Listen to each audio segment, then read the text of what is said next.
Last week, I talked about how to hold violin first and then how to hold the bow. Now, when it comes to playing, let's pull off any songs that you try to learn on your own. But we're going to first how to draw a nice sound with just the open strings, the 4 strings that you are given. Just be a little patient with yourself before you learn any songs. That is extremely important. I'll explain why. We are sooner to pay more attention to the notes that we're playing than to the best sound that we are producing. You can play Twinkle Twinkle Little Star very quickly on the left hand, placing all the right notes. But while you are producing these notes, your right hand already have gone through several hundred strokes that may not be a good sound. But the danger part is that you have several hundred actions to build into this habit that doesn't give you a good sound. So I would suggest if we will start open strings and just long bows.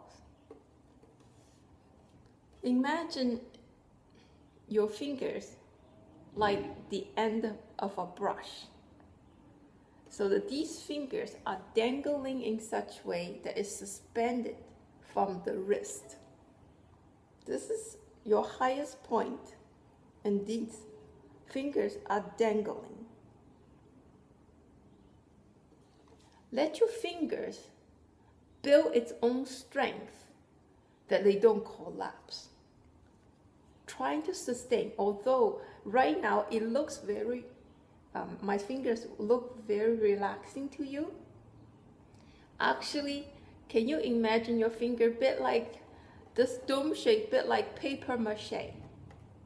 Lots of room in between, but has certain strength in the shape, the outer crust, or the inner strength of our fingers. Trying to sustain this way, especially the pinkies. Feel like your pinky is doing a little bit of push down so that it may stay in this. Don't give away of slipping. That is the first thing. When you start playing open strings, place it at the frog. As you can see, this angle I mentioned must be perpendicular as a cross, just like my door behind me. And that will guarantee the cleanest sound. And because our arm is longer when we're at the frog, if I don't bend my wrist, my bow will be in this shape. And it will not give you good sound. And therefore you curl, raise your wrist this way. From this point on, when you start down bow, this is down bow. When you're going down, your wrist gradually go down. Don't push down immediately.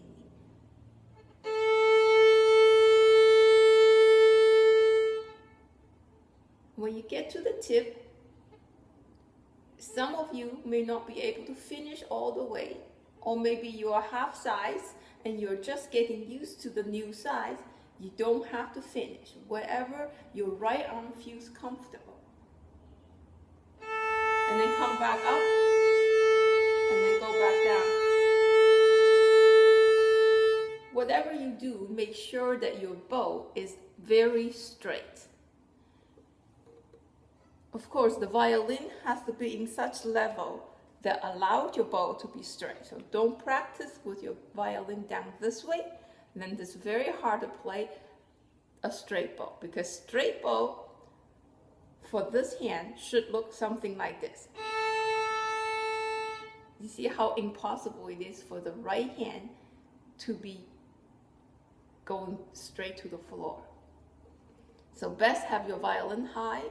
If you're sitting with your back straight. Best if you stand while you practice. Now, talking about connections between the bow. Ideally, perfectly, in the perfection way of sound is that between down bow and up bow and down bow, there is no sound change. You cannot hear as if you change the bow. Now that takes a lot of practice, and I still need to practice, and when I do the warm-up as well. And so you try your best to do a little bit of connection here. That is best to practice where you are at the frog. Just practice at the frog, something like this.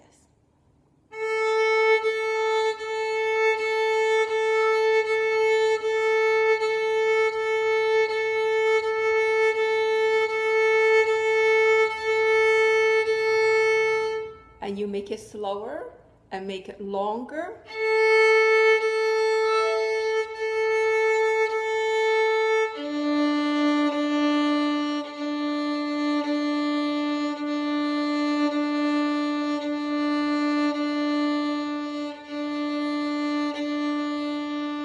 Eventually do a full bow.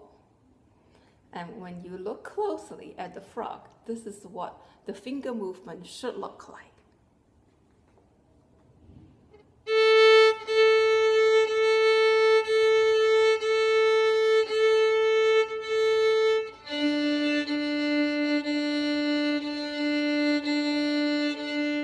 And when you're at the tip, your movement cannot be as much because you are at the furthest extension of your fingers. So it will look something only this.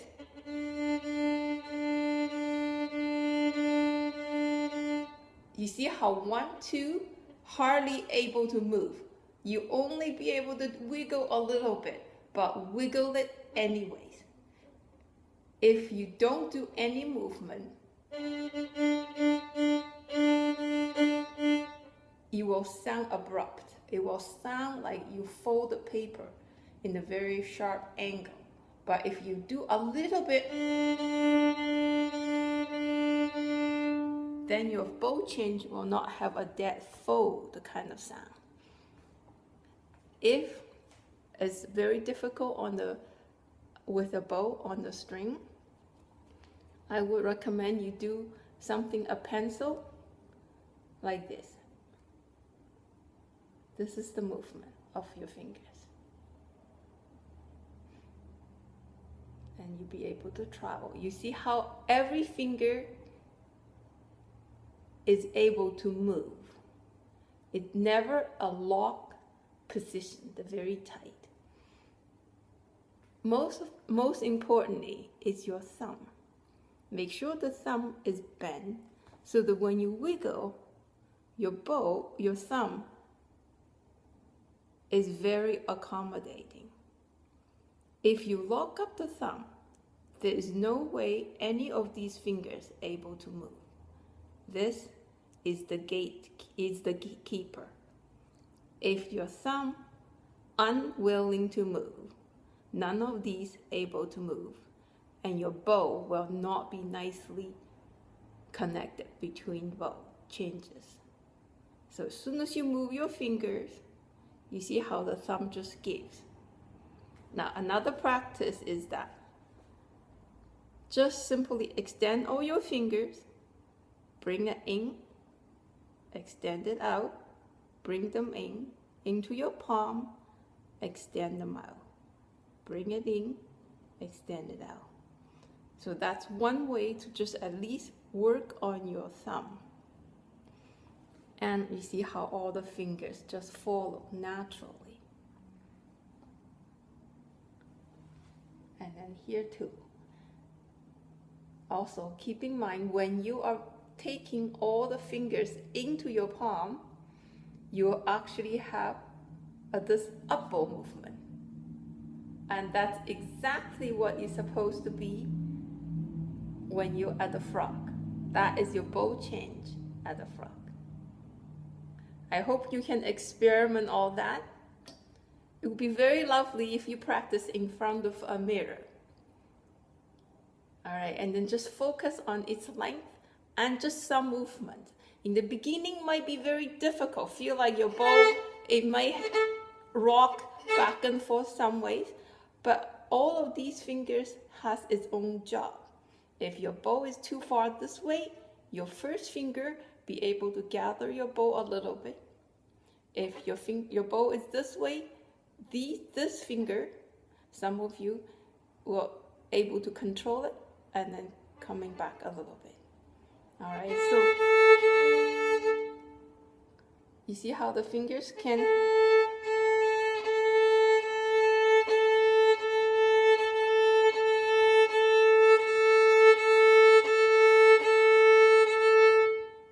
and hopefully you can do it many practice.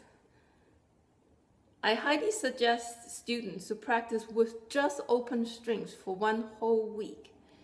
At any length, first long bow, so you have lots of time to anticipate this finger actions for bow change. And then if that proven to be too difficult, then you only do it at the tip. And also do it only at the frog until you are comfortably moving all of these fingers.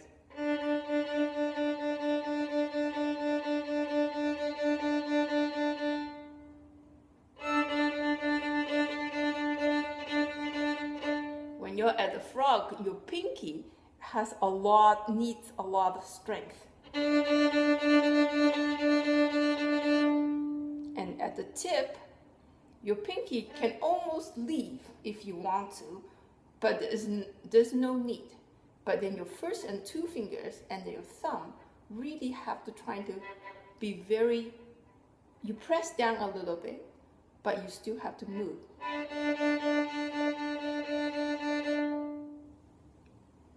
So with all that was said is to connect between your down bows and up bows. And don't let them have a very sharp-edged cut or fold or anything to stop the sound from floating through from one bow to another.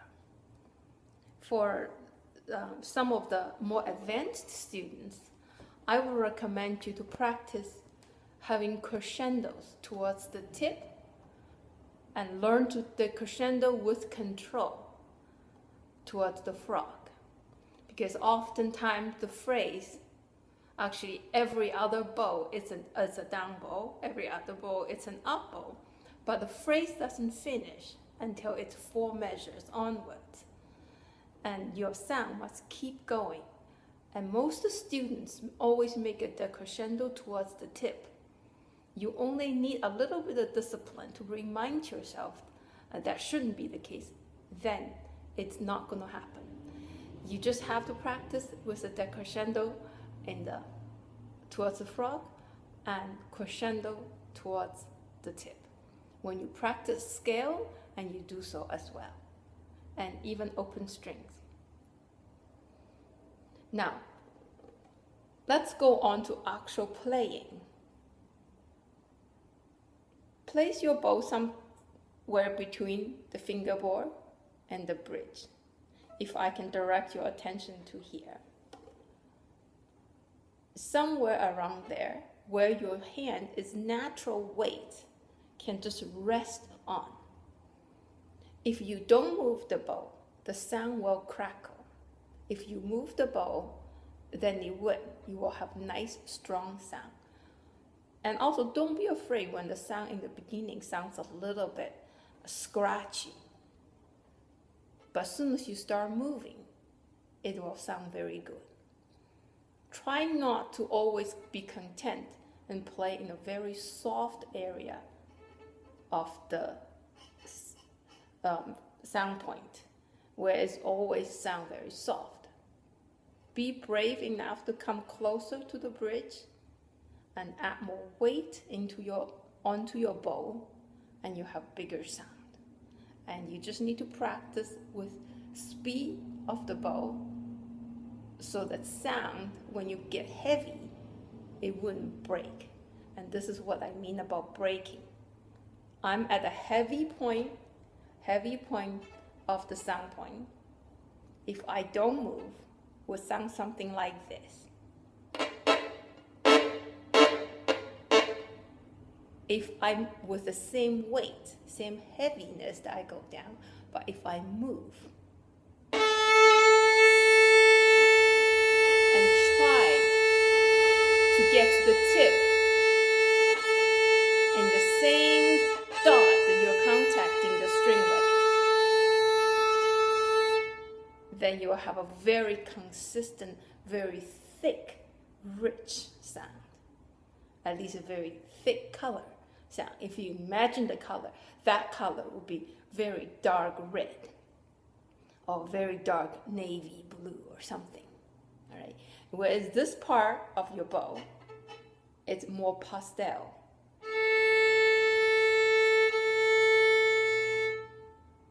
You change the sound point according to the intensity of the music.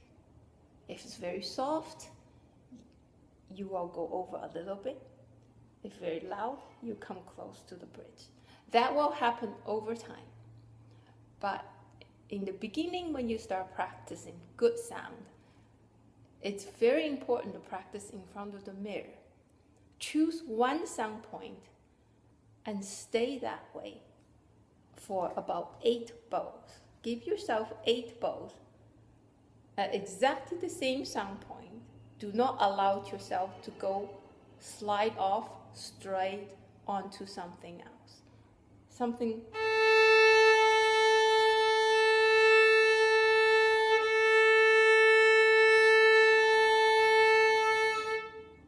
not. That will take a little bit more practice than just a day or 2. And hopefully your left hand by then, you can add a fingering, you can add 1 finger, 2nd finger, 3rd and 4th, do a scale. But at the same time, you use that kind of sound. You train yourself to focus on your right hand. And one last point I would like to make is that if you expect a better sound, you must have a language in your mind, a vocabulary, an adjective of how you want the sound to be. If you want the sound to be very beautiful, and if you feel like you're in love with every bow, you will sound much better. And you will build on that better sound. As days go by, your sound will become very gorgeous. I hope to see you next time. Bye.